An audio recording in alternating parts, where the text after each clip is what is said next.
ఐటీలో ఎంట్రీ కావాలా? Trainee software engineer గా అజా కోడింగ్ ట్యూటర్ లో 2 వీక్స్ ట్రయల్ పీరియడ్ లో వెంటనే చేరండి. నమస్తే విజయ పెద్దన గారు. నమస్తే ఉషా.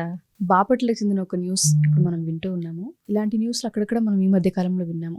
మద్యానికి బానిసైన భర్తలని, లేదంటే తరచూ కొడుతూ ఉన్న భర్తల్ని, ఆడవాళ్ళు ఏదో ఒక పాయింట్లో, అంటే ఒక 20 years కలిసి ఉంటారు, 12 ఏళ్ళు కలిసి ఉన్న సంసార జీవితం ఉంటుంటుంది వాళ్ళకి. ఏ పాయింట్లోనూ సరే చంపేశారన్న వార్త మనం వింటూ ఉన్నాము. అంటే సైకలాజికల్గా వాళ్ళకి ఏం ట్రిగర్ అవుతుంది అంటారు? అంటే చంపడం అనేది నేరము అని తెలుసు, అది తప్పు అని కూడా తెలుసు. ఏ పాయింట్స్ వల్ల, ఏం ట్రిగర్ అవడం వల్ల భర్తని చంపే స్థాయికి ఆడవాళ్ళు వెళ్ళిపోతున్నారు అనుకోవచ్చు అంటారు? సో ఇన్ని సంవత్సరాలు అంటే పడి పడి పడి మారటానికి అవకాశాలు ఇచ్చి ఇచ్చి ఇచ్చి తాగి వచ్చి కొట్టినప్పుడు భరించి పిల్లల కోసమో లేకపోతే దేనికో ఒక దానికోసం ఆ ఓర్చుకుని అన్నీ ఆ విసుగుని, ఆ అసహ్యాన్ని, ఆ కోపాన్ని, ఆ ఉక్రోషాన్ని, ఇన్ని ఫీలింగ్స్ వస్తాయి భర్త మీద.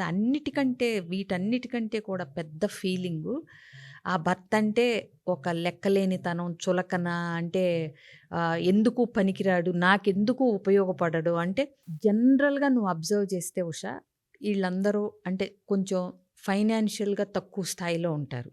రోజు కష్టపడితే కానీ పిల్లల అవసరాలు కానీ, స్కూల్ ఫీజులు కానీ, లేకపోతే ఇల్లు గడవని పరిస్థితులు కానీ, ఇద్దరూ కష్టపడి ఆ అబ్బాయి కూడా రోజు కూలో నాలో లేకపోతే ఏదో ఒక పని, వ్యవసాయం పనో లేకపోతే మేస్త్రి పనో ఏదో ఒకటి టాపీ పనో చేస్తే కానీ ఇంట్లో డబ్బులు కనపడవు పిల్లల్ని పెంచడానికి, పిల్లల్ని చదివించడానికి, శుభ్రంగా 3 పూట్ల తినటానికి అనే పరిస్థితి ఉన్నప్పుడు చాలామంది ఆ ఇదిలో ఉన్నాళ్ళని అబ్జర్వ్ చేస్తే బాగా తాగుడికి బానిసలైపోతారు. తాగి ఇవ్వాల్సిన డబ్బులు కూడా ఇంట్లో ఇవ్వకపోగా, అతను సంపాదించి ఇంట్లో ఇవ్వకపోగా, ఈఎంఐ 4 ఇళ్లల్లో పాచి పనిలో లేకపోతే ఏదో కూలి పనిలో చేసుకుని రోజుకు 200 400 ఏదో ఒకటి సంపాదించి నెలకింతని ఎంతో కొంత తెస్తంటే అవి కూడా కొట్టి లాగేసుకుని తాగేసి వచ్చి పడుకుంటారు. మరి ఏ రకంగా ఉపయోగం అతని వల్ల ఆవిడికి, ఫ్యామిలీకి? ఒక్క మొగుడు భర్త అనే ట్యాగ్ అతనికి ఉండటం వల్ల ఎన్నని ఓపికగా భరించాలి.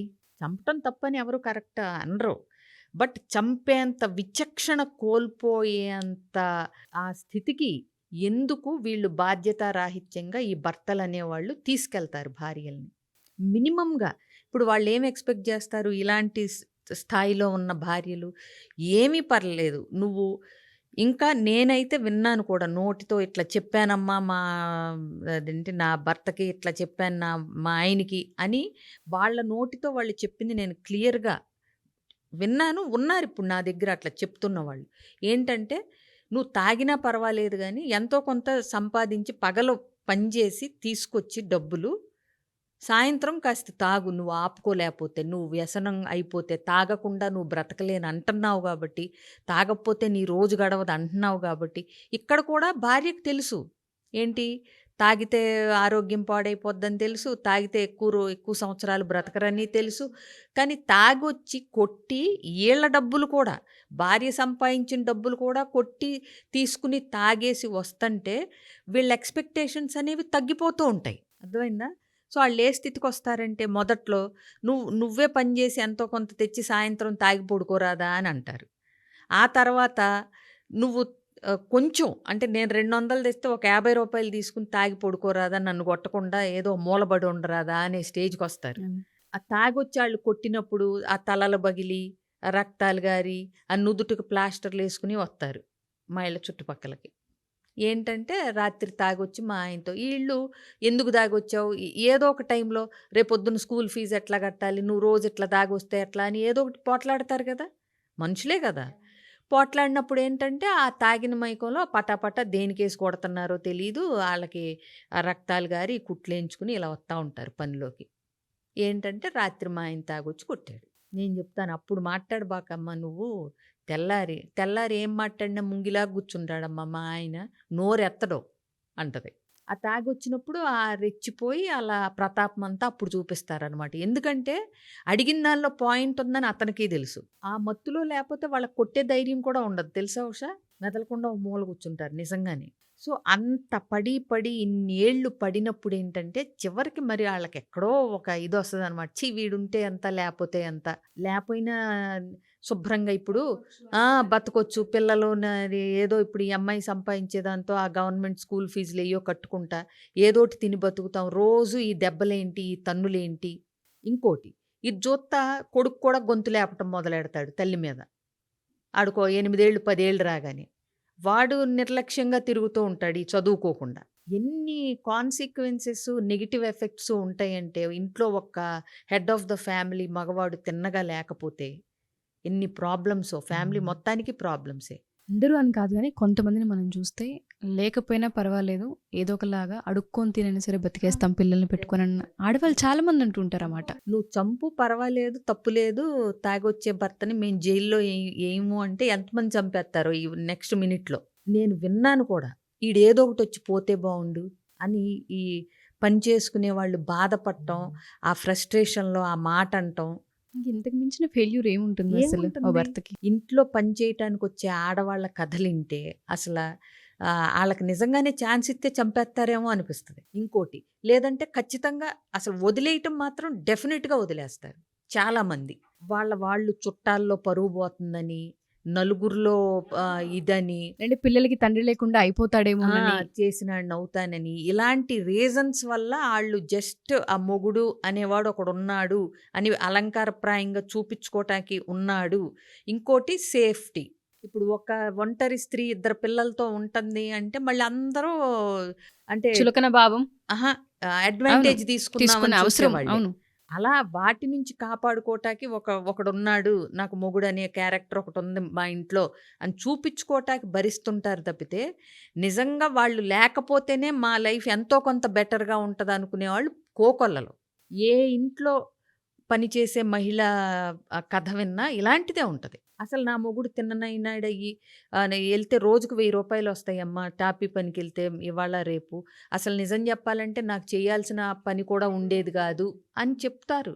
నేను చూస్తే ఏమనిపిస్తుందంటే అందరి ఇళ్లలో పండగలు అవుతుంటుంటాయి. కానీ పాపం వీళ్ళు మాత్రం రోడ్డున పడి ప్రతి ఇంట్లో పాచి పనులు చేసుకుంటూ పిల్లల్ని వదిలేసి రావాల్సిన పరిస్థితి కనిపిస్తుంటుంది. చాలా మంది అలా ఎక్స్‌ప్రెస్ చేసిన మహిళలు కూడా ఉన్నారు. అసల 9 ఏళ్ల పిల్లాడిని, 4 ఏళ్ల చెల్లిని ఇంట్లో వదిలేసొస్తారు పనికి. అదే ఒక్కోసారి నాకనిపిస్తది మనమైతే అమ్మో! 9 ఏళ్ళు, 4 ఏళ్ళు ఎలా వదిలేసి ఎళ్తామని. ఈళ్ళకి తప్పదు. పక్కింటాళ్ళని చూసుకుంటా ఉండక్క, లేతే పిన్నో అని జెప్పి పిల్లలిద్దరే ఉన్నారని జెప్పి ఆళ్ళకి టీవీ చూడమని చెప్పి ఈళ్ళొస్తారు. స్కూల్‌కెళ్ళినన్ని రోజులు పర్వాలా. హాలిడేస్ ఇస్తారు గదా! సమ్మర్‌లో 2 నెలలు, దసరా 10 రోజులు. ఇవన్నీ పక్కింటాళ్ళని చూసుకోమని, లేదా పక్కింటి ఇంకొంచెం పెద్ద పిల్లలుంటే వాళ్ళతో ఆడుకోమని, అందరూ కలిసి ఆళ్ళ ఏర్పాట్లేదో ఆళ్ళు జేసుకొనొస్తారు. ఈ తండ్రనేవాడికి బాధ్యత ఉండదు. పటాపటా ఇద్దరినో, ముగ్గురినో కని అవతల పడేత్తాడు. నీకు తాగుడలవాటుంది, నీకు బాధ్యత లేదు, నువ్వు ఇంట్లో డబ్బులివ్వట్లేదు, పెళ్ళాన్ని కొడతావు, నీకు ముగ్గురు పిల్లలెందుకు? ఏదో ఉన్నారనుకోటానికి ఒకళ్ళనో, ఇద్దరినో పోనీ ఒకళ్ళనో కని సరిపెట్టుకుంటున్నావా? కన్నాక ఇప్పుడు ఈ అమ్మాయి ఏం జేయాలి? నువ్వా డబ్బులివ్వవు, తాగొచ్చి తంతావు. మరి ఆళ్ళకి తిండెవరు పెట్టాలి? ఈ అమ్మాయే 2, 3 ఇళ్లల్లో పనులు చేసుకుంటా పెట్టాల్సిన పరిస్థితి. అసలు నిజంగా అబ్జర్వ్ చేస్తే ఉషా, అట్లా పని చేసుకుంటూ రోజువారీ సంపాదనొచ్చేవాళ్ళు కూడా అతనికి గనక తాగుడు అలవాటు లేపోతే వాళ్ళు కూడా ఎంత చక్కగా ఫ్లరిష్ అవుతున్నారో. అవును. చక్కగా పిల్లలు చదువుకుంటున్నారు. ఎప్పుడైతే తండ్రి సిస్టమాటిక్‌గా ఉంటాడో, కష్టపడుతున్నాడో, చాలామంది పిల్లలు చదువుకుంటున్నారు. మొన్నే మా మా అపార్ట్మెంట్‌లో ఉండే ఒక ఆంటీ చెప్తున్నారు. వాళ్ళకి ఇస్త్రీ చేసేవాడంట అతను బట్టలు. వారానికి ఒక రోజొచ్చి మొత్తం ఉతికి అన్నీ ఎండాక ఇస్త్రీలు చేసుకొని ఆ రోజంతా ఈళ్ళ దగ్గరే ఉండి అట్లా ఎన్నో ఇళ్ళు చేసుకుంటాడు వారానికొచ్చేసరికి. ఆళ్ళబ్బాయి ఇప్పుడు ఫ్లోరిడాలో పీజీ చేయటానికెళ్ళాడంట. యాహ్!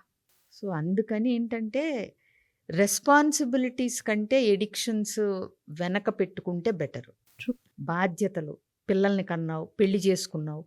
నీకసలు అంత బాధ్యత లేదు, ఉండదు అనుకుంటే చేసుకోమాక. నువ్వొక్కడివే లింగ్ ఎట్లా ఉన్నా పర్వాలేదు. అవునా? కానీ ఇప్పుడు నువ్వు పెళ్లి చేసుకున్నావు అంటే ఇంకొకళ్ళతో లైఫ్ షేర్ చేసుకుంటున్నావు. ఒకళ్ళిద్దరు పిల్లల్ని కంటున్నావు అంటే ఆళ్ళ బాధ్యత నీ మీద ఉంది. ఏమీ లేకుండా ఏదో అదేంటి ప్రకృతి స్వభావాన్ని అనుసరించి పెళ్లి చేసుకుని పిల్లల్ని గాని బాధ్యతలు మర్చిపోతే చంపకపోయినా చంపేద్దామనే ఉంటుంది లోపల చాలామందికి. చాలామంది ఆడవాళ్ళ పరిస్థితి ఇళ్లల్లో మగ్గిపోతూ ఉంటుంటారు. వ్యసనాలకి బానిసలైన భర్తల చేత తన్నులు తింటము, మానసిక హింసను, శారీరక హింసను, పట్టించుకోకపోవడము, బాధ్యత రాహిత్యంగా ఉండడము ఎక్కడొక్కడ కనిపిస్తూనే ఉంటుంది. మీరు కనుక అటువంటి ప్రాబ్లమ్స్లో ఉండి మేము నలుగురికి చెప్పుకోలేక, బయటపడలేక, పిల్లల కోసమే ఉంటున్నాము, లేదు అంటే ఇంకా మాకు ఆప్షన్ లేదు, మేము ఇంకేం చేయలేము అన్న పరిస్థితులు ఆగిపోతుంటుంటారు. అటువంటి వాళ్ళు ఒకసారి విజయ పెద్దనగర్తో కనుక మాట్లాడాలనుకుంటే డెఫినెట్గా ఒక సొల్యూషన్ ఉంటూ ఉంటుంది. ప్రతి దానికి ఎక్కడొక్కడ ఒక పాయింట్లో ఒక డెసిషన్ తీసుకునే అవకాశం కూడా కనిపిస్తూ ఉంటుంది. మీరు కనుక కౌన్సిలింగ్ కావాలి అనుకుంటే డెఫినెట్గా విజయ పెద్దనగర్ని అప్రోచ్ అవ్వచ్చు. కింద స్క్రోల్ కాంటాక్ట్ నెంబర్ని కాంటాక్ట్ చేస్తే విజయ పెద్దనగర్ టీం మీకు పూర్తి వివరాలను అందిస్తారు. Thank you ma'am, thank you so much.